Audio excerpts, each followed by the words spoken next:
ان خاتون کا پالتو کتا ہی صرف آوازیں نہیں نکال رہا بلکہ وہ اسمارٹ فون پر اپنے جسم پر بنے ٹیٹو سے آنے والی آوازیں بھی سن رہی ہیں۔ ٹیٹو آرٹسٹ نیٹ سیگارڈ اپنے سنے جا سکنے والے باڈی آرٹ کو ساؤنڈ ویو ٹیٹو کہتے ہیں۔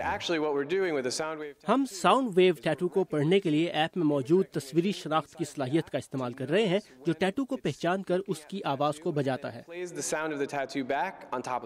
اسمارٹ فون ایپ میں 1 منٹ تک کی آواز ریکارڈ اور اپلوڈ کی جا سکتی ہے، جس کے بعد ایپ ایک ویڈیو فارم بناتی ہے جسے ٹیٹو کی شکل میں ڈھالا جا سکتا ہے۔ جب ٹیٹو مکمل ہو جاتا ہے تو اس کی تصویر ایپ میں اپلوڈ کر دی جاتی ہے جسے پھر آڈیو فائل سے لنک کر دیا جاتا ہے۔ یہ سیگارڈ کی خاتون دوست ہیں جو اپنے شیخ خوار بچے کو آئی لو یو کہہ رہی ہیں۔ سیگارڈ کے دوست جوش گیلنر اپنے والد کی یاد میں ساؤنڈ ویو ٹیٹو بنوانا چاہتے تھے جو کینسر کے باعث انتقال کر گئے تھے۔ ٹیٹو کے ذریعے ان کے والد دیگر مریضوں کے لیے پیغام چھوڑ گئے ہیں۔ آپ کو یقین کامل ہونا چاہیے اور ایک بار آپ کو یقین ہو جائے ایسی خواہش کہ آپ کچھ بھی مسخر کر سکتے ہیں۔ سیگارڈ دنیا بھر میں تربیت یافتہ ساؤنڈ ویو آرٹسٹوں کا نیٹ ورک بنانا چاہتے ہیں تاکہ لوگ اپنا ٹیٹو دیکھ ہی نہیں بلکہ سن بھی سکیں۔ ڈیبرا بلاک کے ساتھ امان اظہر، اردو VOA۔